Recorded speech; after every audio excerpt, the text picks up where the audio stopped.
Welcome again to Fort Matanzas. Once again, I'm Ranger Steve. Now, I actually have four stories. Four stories about the fort, about the area, spanning 350 years of our history here. Now, I'm going to tell you all at least one of these stories. Now, I can tell you all four if you want, but I mean, we're not going up in the fort today. So y'all choose which story you like to hear. Story number one goes way on back to the 1500s. That's how this area got its name, Matanzas. Stories 2 and 3 are from the 1700s. Story number 2, why'd the Spanish build this fort here? Story number 3, how'd they build the fort here? And then story number 4 is from the early 1900s, how the War Department and the National Park Service created this national monument for us. So, show of hands, who would like to know how this area got its name, Matanzas? Who wants to know about that? All right, it's off to an early lead here, good. How about, why'd the Spanish build this fort here? Who's on that? That was us going over the outside. There we go. I wasn't here at all. Then you guys don't get to go upstairs today. All right. So it looks like number 2 is in the lead now. How about, how did they build the fort here? Still looks like, why, by a nose? And then the War Department, National Park Service created this national monument. Looks like I'm going to tell you all why the Spanish put this fort here. Yeah. Now, if you want to hear about any of the other stories more about the fort, just give me a yell. I'll let you know. I'll put it up there. All right. Now, y'all, I mentioned y'all that this story goes back to the 1700s, but we're going to go back further.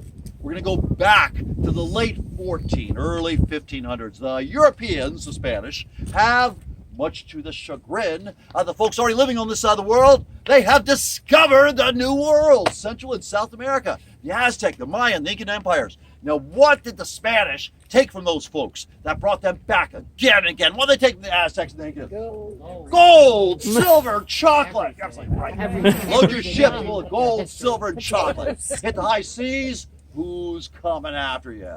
Pirates. Pirates. Remember pirates. We're going to come into our story in a little bit. All right. How many of y'all grew up in Florida? Any of y'all grew up in Florida? All right. When y'all were smaller, did y'all dig holes in the backyard? Excellent. Great job. How much gold y'all find? Oh, man. Yeah. Let's see.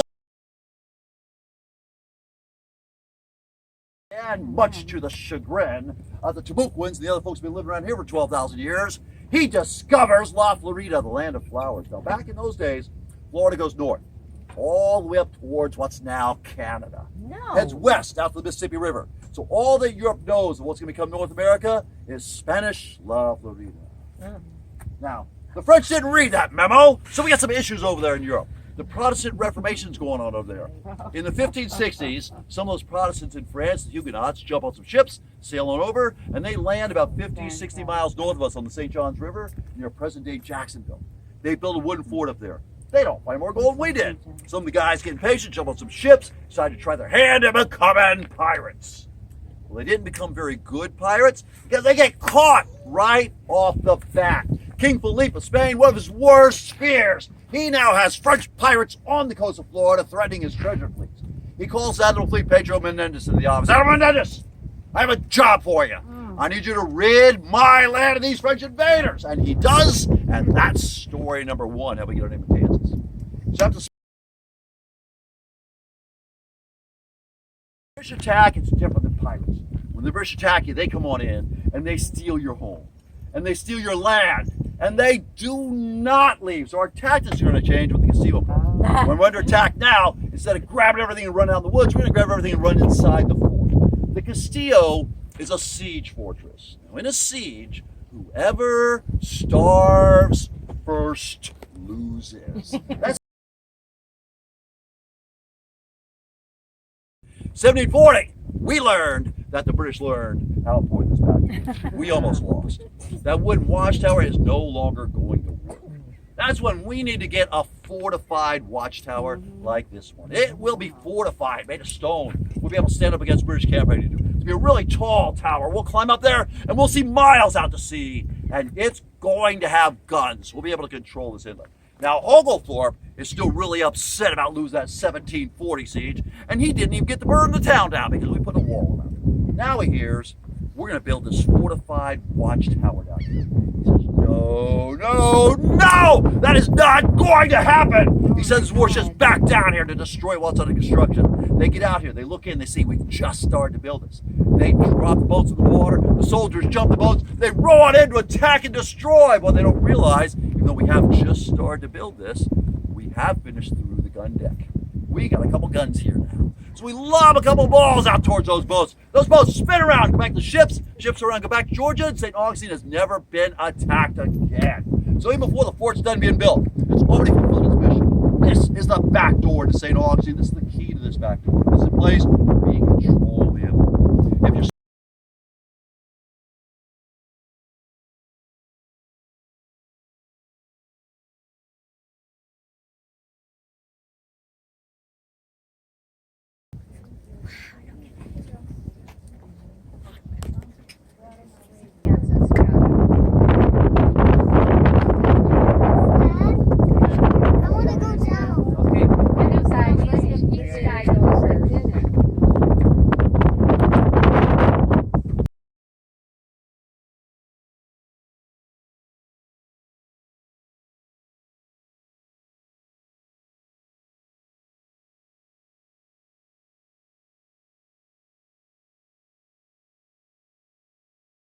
Thank you for watching our video. Please consider liking it and subscribing to the channel. And if you have any suggestions for future videos, please leave those in the comment section. We'll work on getting them out to you as soon as possible.